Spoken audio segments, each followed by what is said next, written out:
Hello students, welcome all of you. कैसे हैं आप सभी। हम पढ़ रहे थे विभिन्न सूत्रों के अनुप्रयोग। और पिछली वीडियो में हमने देखा था कि विभिन्न सूत्रों की सहायता से हम कैसे किसी भौतिक राशि के विमीय समीकरण को सत्यापित कर रहे थे कि वो सही है या गलत है। और उसमें हमने ये देखा था कि जब किसी भी भौतिक राशि के विमीय समीकरण में सभी पदों की माएँ समान होती हैं तो वो समीकरण सत्य होता है। उसी क्रम में आज हम दूसरी अनुप्रयोग को देखेंगे जिसमें हम भौतिक राशि के सूत्र को व्युत्पन्न करेंगे। तो सबसे पहले हम ये देखेंगे इस मेथड में कि जो भी हम भौतिक राशि निकालने जा रहे हैं, इसका सूत्र निकालने जा रहे हैं, वो राशि किन किन अन्य भौतिक राशियों पर निर्भर कर रही है, और फिर इसी को हम आगे बढ़ाएंगे। तो इसके लिए हम एक एग्जाम्पल ले लेते हैं। एग्जाम्पल हमारे पास ये है कि वृत्तीय गति में किसी वस्तु पर लगने वाला अभिकेंद्रीय बल वस्तु के द्रव्यमान m, वेग v तथा मार्ग की त्रिज्या r पर निर्भर करता है। तो हमें ये चीज मालूम पड़ गई कि जो अभिकेंद्रीय बल है वो द्रव्यमान पर, वेग पर और त्रिज्या पर निर्भर कर रहा है, और हमें इसका व्यंजक प्राप्त करना है या व्यंजक को व्युत्पन्न करना है। तो मान लीजिए कि वस्तु पर लगने वाला अभिकेंद्रीय बल F है। हमें ये तो मालूम पड़ गया कि जो F है वो द्रव्यमान पर निर्भर कर रहा है, लेकिन हमें ये नहीं मालूम पड़ रहा है कि जो F है वो द्रव्यमान के व्युत्क्रमानुपाती है या वो उसके समानुपाती है। अभिकेंद्रीय बल F द्रव्यमान m के समानुपाती है या व्युत्क्रमानुपाती है। तो हम क्या करें, हम m की एक पावर मान लेते हैं कि कोई भी पावर a b c कुछ ही मान लेते हैं। तो हमने मान लिया कि जो बल F है वो m की पावर a के समानुपाती है।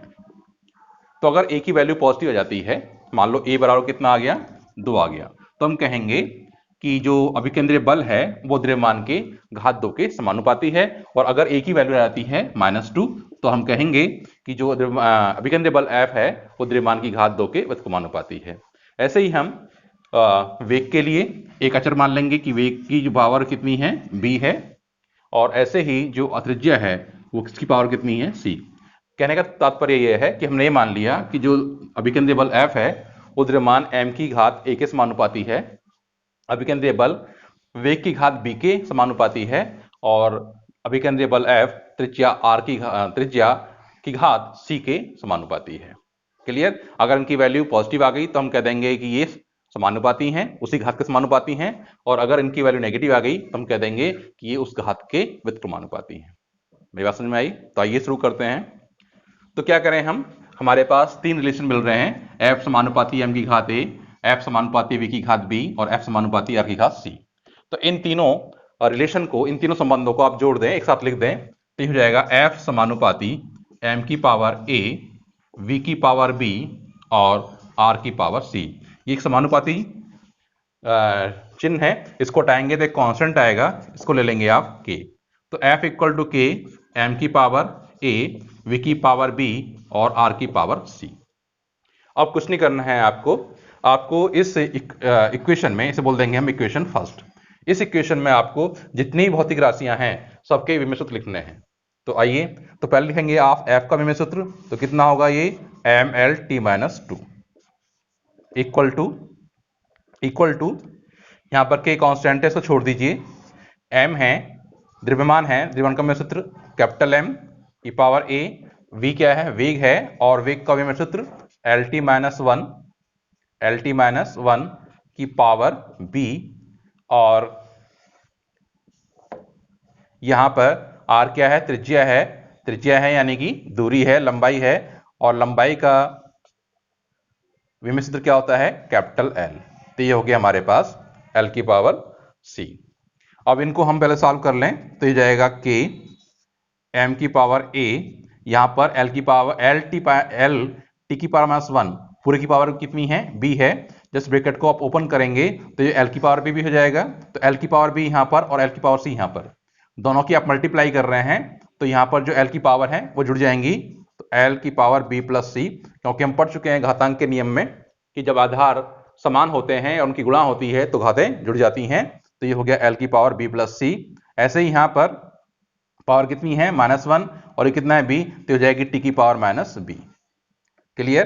तो ये हमारे पास संबंध आ गया, ml t की पावर -2 equal to k m a l की पावर b प्लस c t की पावर -b। अब क्या करना है आपको कि अब m, l और t के दोनों पक्षों के घातों की तुलना करनी है। तो ये समीकरण 2 हो गया। तो समीकरण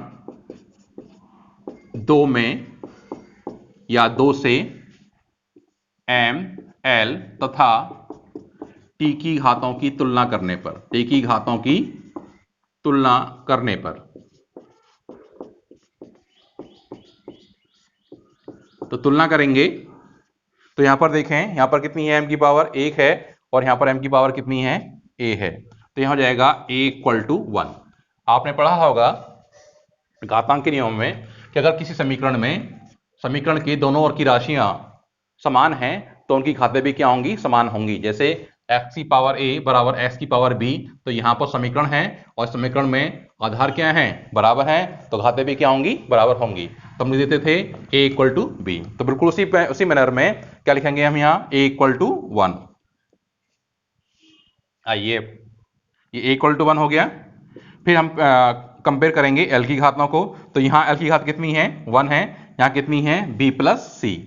तो ये हो जाएगा b plus c equal to 1। ठीक है, और यहां से देखेंगे आप, यहाँ कितना है, ये माइनस बी है t की पावर, और यहाँ कितना है, -2। तो ये हो जाएगा माइनस बी इक्वल टू -2 या b इक्वल टू 2। तो हमें a इक्वल टू 1 मिल गया और हमें b इक्वल टू 2 मिल गया, और इस b की वैल्यू हम पुट यहां कर देंगे तो हमें c मिल जाएगा। तो 2 प्लस सी इक्वल टू 1, तो यहां से c इक्वल टू कितना हो जाएगा, -1। तो हमें a की वैल्यू 1 मिल चुकी है, b की वैल्यू 2 मिल चुकी है और c की वैल्यू -1 मिल चुकी है। तो जो घातें धनात्मक हैं वो क्या होंगी, ठीक है, धनात्मक घातें हैं a की और b की, यानी कि m और v की घातें क्या हैं, धनात्मक हैं। तो ये राशियां क्या होंगी, डायरेक्टली प्रोपोर्शनल होंगी, समानुपाती होंगी। जबकि जो r है, r की घात कितनी है, c, ये क्या आ रही है, यहाँ पर नेगेटिव आ रही है। तो मतलब ये हुआ कि जो r है वो बल f के व्युत्क्रमानुपाती है। तो आइए देखते हैं अब क्या करें आप। समीकरण 1 में a b और c के मान रख दें। तो समीकरण 1 में a equal to 1, b equal to 2 तथा c इक्वल टू 1 रखने पर, तो ये देते हैं हम यहां पर।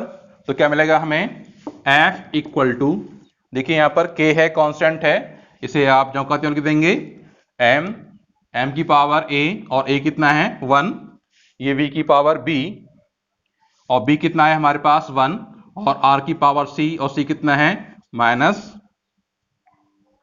b की पावर 2। ठीक है, तो b कितना है हमारे पास, 2 है, तो v की पावर b 2, और यहां पर c कितना है हमारे पास 1, तो c की पावर -1। इसे और आगे लिखेंगे तो f equal to k mv square upon r। ठीक है, अगर आपको k की वैल्यू मालूम होती है तो लिख सकते हैं, और नहीं मालूम है तो आप इसको यहीं जो का त्यों छोड़ दें। लेकिन हम पढ़ चुके हैं 9वीं 10वीं में कि f इक्वल टू क्या होता है, विकेंद्रीय बल क्या होता है, F equal to mv square upon r। तो हम यहां पर k की वैल्यू 1 मान लेंगे। ठीक है, तो लेट k इक्वल टू 1, तो F इक्वल टू कितना हो जाएगा यहां पर, mv स्क्वायर अपॉन r। इस मेथड की कमी है कि जो भी समानुपाती नियतांक आएगा उसकी वैल्यू हम कैसे निकालेंगे, ये हमें इस मेथड से जानकारी नहीं मिलती, या ये मेथड हमें ये नहीं सिखाता कि हम k की वैल्यू कैसे फाइंड करें। तो ये इसकी कमी है। तो अभी हमने देखा कि किसी भौतिक राशि का सूत्र हम विमीय सूत्रों की सहायता से कैसे व्युत्पन्न करते हैं। तो आई थिंक आपको बात समझ में आ गई होगी। और हम लेते हैं एग्जाम्पल सेकंड। अभी हमने एग्जाम्पल देखा था कि अभिकेंद्रीय बल का व्यंजक हमने विमीय सूत्र विधि से कैसे ज्ञात किया था। अब हम किसी वस्तु की गतिज ऊर्जा के लिए व्यंजक ज्ञात करेंगे।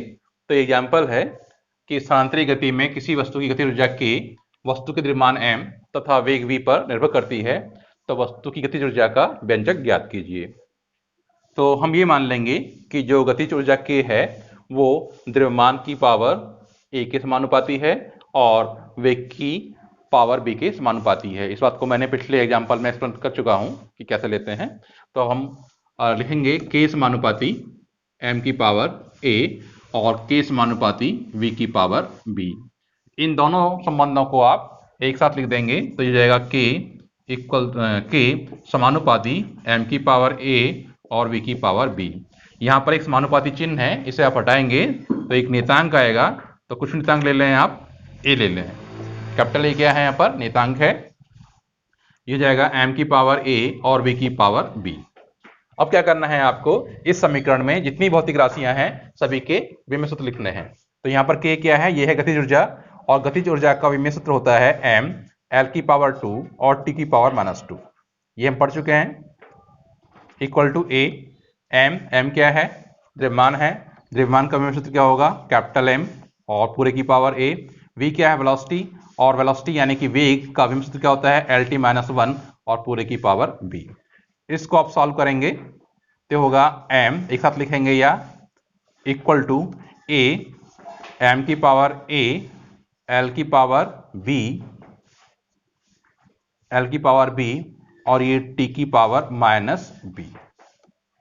इसको दे देंगे आप इक्वेशन 2, और इक्वेशन 2 में आप m की, l की और t की घातों की तुलना करेंगे। तो समीकरण 2 से m, l तथा t की घातों की तुलना करने पर, तुलना करेंगे तो क्या मिलेगा, देखिए यहां पर m की पावर कितनी है, यहां पर 1, यहां पर m की पावर कितनी है, a, तो ये मिलेगा हमें a = 1। यहां पर l की पावर कितनी है, 2, यहां पर b की पावर कितनी है, l की पावर कितनी है, b, तो हो जाएगा b = 2। अब हमारे पास दो ही पावर्स थी a और b, और हमें दोनों के मान मालूम हो चुके हैं कि a = 1 आ गया, b = 2 आ गया, तो हमें t की पावर को तुलना करने की जरूरत नहीं है। और आप करते भी हैं तो यही मिलेगा। तो -2 = -2b, सॉरी -2 = -b या b = 2। तो ये ठीक है, अनावश्यक टर्म है, इसको करने की जरूरत नहीं है। हमें केवल a और b की मालूम, a और b के मान ज्ञात करने थे और वो हमने ज्ञात कर लिए। ठीक है, अब क्या करेंगे, ये जो हमारे पास इक्वेशन फर्स्ट है, इस इक्वेशन फर्स्ट में आप a और b की वैल्यू पुट करेंगे। तो k = क्या होगा, यहां से a m की पावर 1 और b की पावर 2। ठीक है, b की पावर 2, क्योंकि b कितना है हमारे पास, 2 आ गया है, या k = a mv²। ठीक है, अब a की वैल्यू कितनी होनी चाहिए, क्योंकि हम पढ़ चुके हैं, हमें मालूम है कि काइनेटिक एनर्जी होती है 12 mv², या 1/2 मास गुणा वेग का स्क्वायर, वेग का वर्ग। तो यहाँ पर a की वैल्यू कितनी है, 1/2। लेकिन इस मेथड से हमें a की वैल्यू नहीं मिल रही है, तो इसके अंदर कमी है कि जो इस समानुपाती नियतांक होगा उसकी वैल्यू को हम कैसे निर्धारित करेंगे। ये विधि इस बारे में हमें कोई जानकारी नहीं देती है, कोई संकेत नहीं देती है, तो इसकी कमी हो गई। तो अगर आपको मालूम है तो लिख सकते हैं, वरना इसको यहीं पर छोड़ देंगे आप। ठीक है, तो लेट कर लेंगे कि लेट a = 1/2। फिर क्वेश्चन है कि क्यों लेट करें हमें, a = 1/2 है ना, तो ये इसकी कमी है। तो k = 12 mv²। तो अभी हमने देखा कि कैसे विमेय सूत्रों की सहायता से हम किसी भौतिक राशि का व्यंजक ज्ञात करते हैं। तो इस मेथड में बस दो बातें ध्यान रखनी है आपको, कि जो भी एग्जाम्पल होगा, जो भी क्वेश्चन होगा, उसमें आपको देखना है कि कोई भी भौतिक राशि किन अन्य भौतिक राशियों पर निर्भर कर रही है। उनमें आप इस तरह से रिलेशन स्थापित करेंगे, फिर एक साथ उनको कंबाइन कर देंगे और उन सभी भौतिक राशियों के विमेय सूत्र लिखेंगे, और विमेय सूत्र लिखने के बाद उनकी घातों की तुलना कर देंगे, और जो घातों के मान आएंगे उन्हें पुनः समीकरण 1 में रख देंगे, तो आपको उस भौतिक राशि का आवश्यक व्यंजक प्राप्त हो जाएगा।